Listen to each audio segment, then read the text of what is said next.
بسم الله الرحمن الرحيم. السلام عليكم ورحمة الله وبركاته. عاملين ايه؟ يا رب تكونوا بخير وفي احسن حال. وحشتوني جدا جدا جدا. وبجد اسفة على التأخير، لان كان عندي شوية ظروف وكده. تعالوا اقول لكم بقى على احلى واسهل طريقة عزبون او ممبار ممكن تعملوها في حياتكم. عايزة اقول لكم طريقة بجد سهلة جدا وجميلة، وبجد حاجة في منتهى الجمال. وبجد هتعتمدوها عندكم في البيت. انا من بعد ما جربت الطريقة دي وانا مش بعتمد غيرها في البيت عندي. بجد ان شاء الله باذن الله الفيديو يعجبكم. بس قبل ما نبدا الفيديو نقول اللهم صل وسلم وزد وبارك على سيدنا محمد وعلى اله وصحبه اجمعين. هنبدا بقى ونقول بسم الله. انا معايا هنا بصلتين كبار، مقطعهم تقطيع رفيع جدا زي ما انتم شايفين كده. ومعايا كمان خضره. عايزه اقول لكم من كل حاجه ربطتين، يعني ربطتين كزبره مع ربطتين بقدونس مع ربطتين شبت. ومعايا كمان عصير طماطم في مقدار كيلو من الطماطم، يعني كوبايتين عصير طماطم. عايزه اقول لكم سبكاها بدون اي مواد دهنيه. طبعا انا سبكتها عشان ما يبقاش فيها ميه كتير في الممبار، تبقى ميتها قليله. ومعايا بقى نص كيلو ممبار او عزبون. عايزه اقول لكم انا نقعته في ليمون وميه وخل. ونزلت عليه بمعلقه من كربونات الصوديوم. عايزه اقول لكم عمل فوران. وكمان اما جيت نضفته لقيته بيطلع معايا بكل سهوله. وبعد كده نقعته في دعكته في دقيق وشطفته. عايزه اقول لكم دقيق بيضيع ريحته وما بيبقاش فيه اي حاجه زي ما انتم شايفين كده. ومعايا بقى الفلفل الاسود والكمون والشطه الحمراء. تعالوا بقى نبدا كده الخطوات. ومعايا طبعا كيلو وربع من الرز. هنزل بقى كده بمعلقه صغيره من الفلفل الاسود على البصل. عايزه اقول لكم جربوا الطريقه دي وان شاء الله باذن الله تعتمدوها عندكم في البيت ومش هتعملوا غير نفس الطريقه دي كده. طبعا انا كنت بسبكه الاول، بس لما جربت الطريقه دي بصراحه اعتمدتها عندي في البيت. هنبدا بقى كده ندعك البصل ده كويس كده.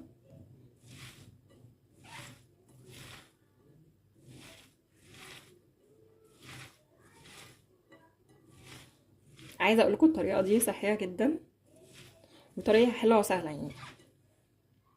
هنزل بقى بمعلقه صغيره من الكمون. وهنزل بقى بحاجه بسيطه كده من الشطه الحمراء.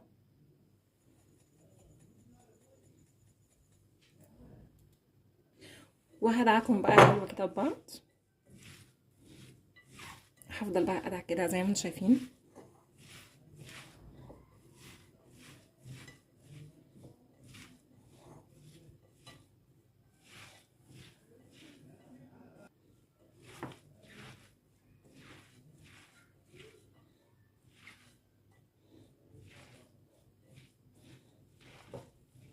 طبعا انا ما لبستش جوانتي لان هي بصراحه يعني لما بدعك بايدي كده وبشتغل بايدي بيبقى اسهل واحسن.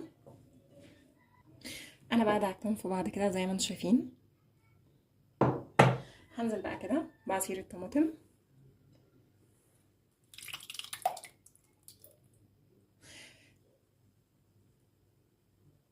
وهنزل بقى كده بالخضره بتاعتي. هنديها بقى كده تقليبه.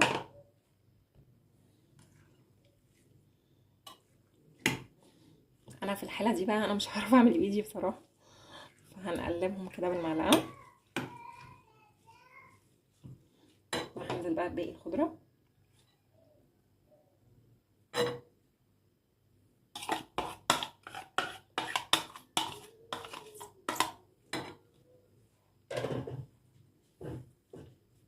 هنزل بقى عليهم كده بحاجه بسيطه من الفلفل. عايزه اقول لكم الفلفل ده طبعا انا مقطعاه تقطيع صغير خالص. لو حابه تدوقيه او تهرسيه مفيش مشكله. عايزه اقول لكم بيدي طعم وريحه جنان في الخلطه. هنزل بقى بمعلقتين كده كبار من الصلصه. طبعا عشان لو الطماطم عندك هديهم بقى تقليبه كده حلوه.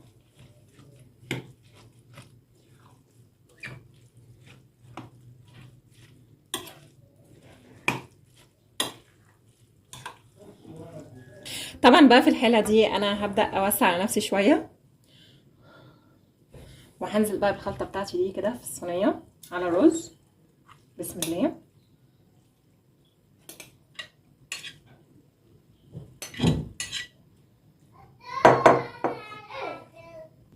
هنزل بقى كده في الملح بتاعي، اظبط له الملح.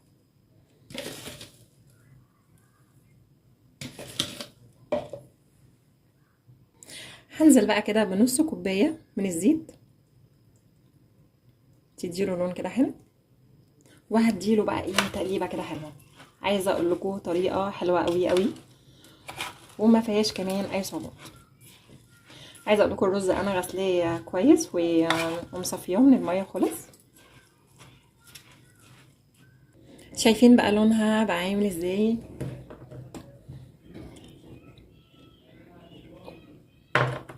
طبعا انا عامله كميه حلوه عشان انا هعمل جنبه فلفل رومي، وهعمل كمان جنبه ورق لفت. عايزه اقول لكم بحبه قوي، بيبقى طعمه حلو قوي.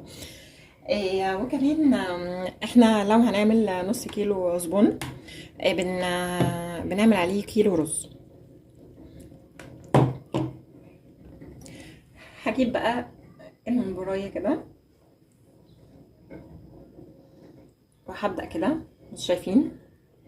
انا هجيب الصباع ده كده وكده، تمام، وهفتحه كده، وهبدأ بقى كده ايه احشي.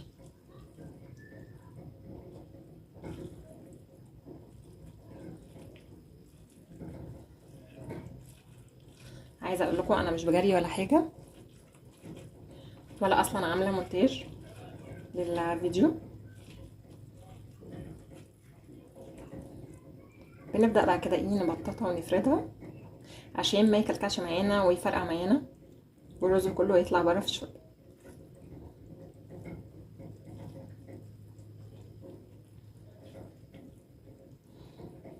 زي ما انتم شايفين.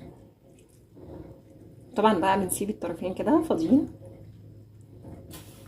عشان طبعا انتوا عارفين ان الرز بيزيد، فعشان ما نلاقيش الرز كله طالع في الشوربه معانا. وكمان بنفضيه من اي رز كده بره، بننضفه كده عشان بس ايه ما يبقاش فيه رز معايا في الشوربه ولا ايه معجن مني. اهو هعمل كمان واحده معاكم، والباقي بقى هحشيه مع نفسي، وهرجع لكم بعد ما اخلص.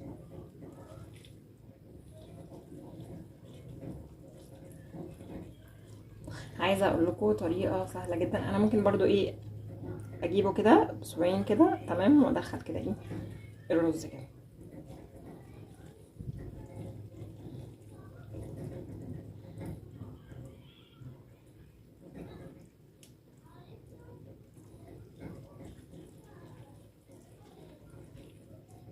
اهو ببطل برضو كده وافرد، اضغط جامد كده وافرد،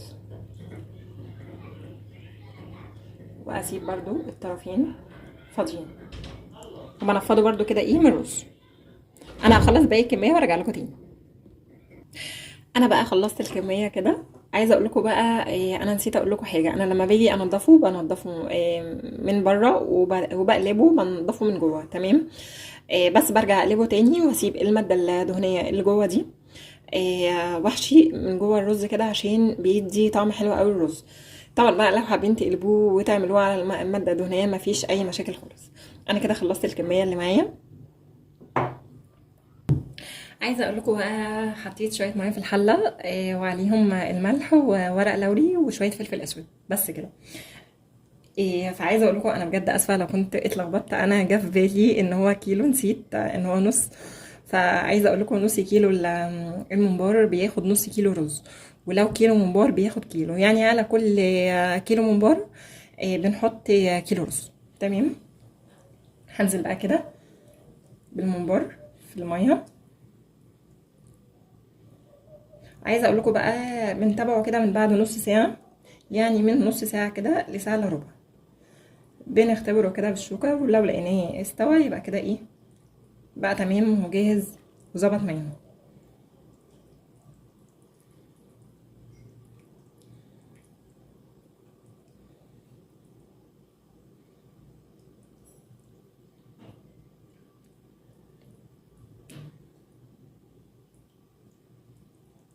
بنغطي بقى عليه كده ونسيبه المده اللي انا قلت لكم عليها. تعالوا بقى نشوف الممبار بعد ما خلص معانا. بسم الله.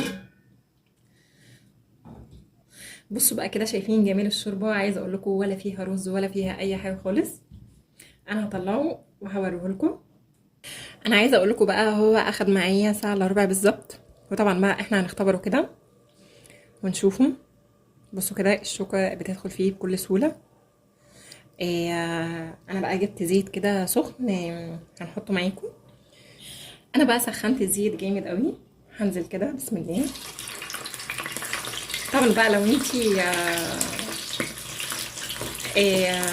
حابه تشيلي شويه كده على جنب، بنشيله مسلوق كده زي ما هو، وبعد كده بنحمره في الوقت اللي احنا عايزينه. يعني احنا بنطلع الكميه اللي احنا هنحتاجها، والكميه الباقيه بنشيلها في الشوربه عادي زي ما هي، وبعد كده بنطلعها نحمرها في اي وقت.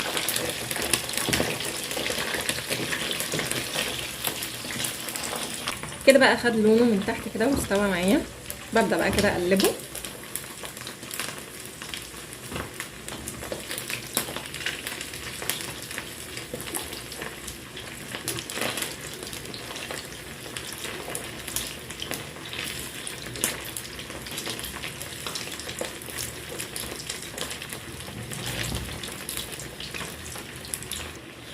بصوا بقى كده، شايفين الجمال؟ عايزه اقول لكم اللهم بارك، حلوه قوي. بصوا بقى كده، شايفين الجمال؟ اللهم بارك، حاجه كده حلوه قوي. ان شاء الله باذن الله الفيديو عجبكم، وتجربوا الطريقه دي وتقولوا لي ايه رايكم فيها.